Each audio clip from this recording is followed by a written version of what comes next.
তখন কি হচ্ছে ওয়াশের পানি দিয়ে আমরা ইগুলেশন ট্যাঙ্কটা ভরে ফেলতেছি। ভরে ফেলার কারণে ওই পানিতে সিওডি, বিওডির পরিমাণ খুবই কম।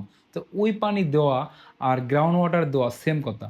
এই কারণে আপনি যদি আ ভালোভাবে যদি এই জায়গাটা আপনি যদি কাজ করতে পারেন যে আপনার মেইন ইস্যু হচ্ছে আপনাকে সিওডি, বিওডি মেইনটেইন করতে হবে। যে না আমি ০.৫ ঘন্টা বা ১২ ঘন্টার মধ্যে হয়তো ২ ঘন্টা প্লান্ট চালাইছি। আসলে প্লান্ট চালায় আপনি কোনো লাভবান হননি।